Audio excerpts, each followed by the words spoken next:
cool. The other cool thing is there's not a lot of people in each category either. So like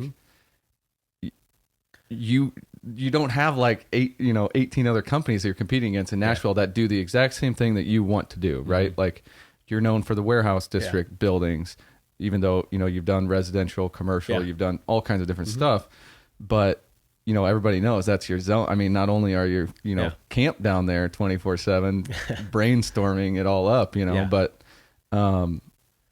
it's like that was wide open, right? There was other people had looked at it, and I mean, it started with 401 Waters. That guy started like 20 years ago. That was that Huber, the first building? Yep. And then Pat Sullivan. Those two both have like left a huge legacy down there. Yeah. And it's because of them that we're able to do this now, but no one's ever gone down there. I mean, they have, but like right now there's not one unified person or group like this is what we're going to do. Yeah. So that's where like I kind of stepped in. It's like, look, I'm going to buy the buildings down there at the block, what we call the block now. I'm going to put commercial in there to try to draw more people in.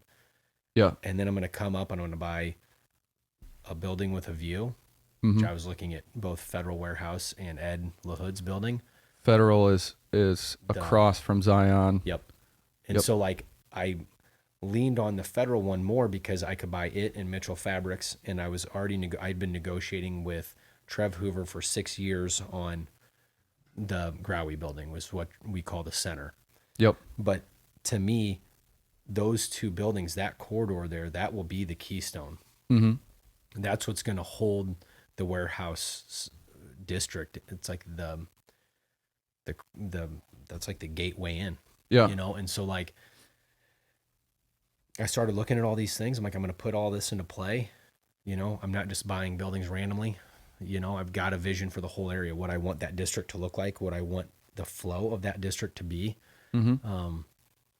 where I think it's going to go, and what my impact can be on it. And so it's like you said, we're in like a little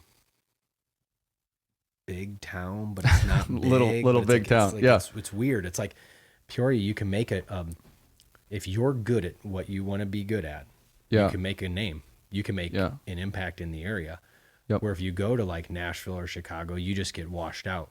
Yeah, you're going to have to be good for 10 years to stand out there, So you can build that, and there's so much to do here. But it's changing that. We got to change that narrative that, there's nothing to do. Peoria's negative. The state's not giving us a lot of help in that, but Peoria's doing good for what, the hand it's been dealt with the state of Illinois. But there's a lot of stuff people don't know. Like you were talking about the buildings, what they go through to get to a point where you start seeing development. There are 4 or 5 more buildings under contract that will be developed in the next 2 years.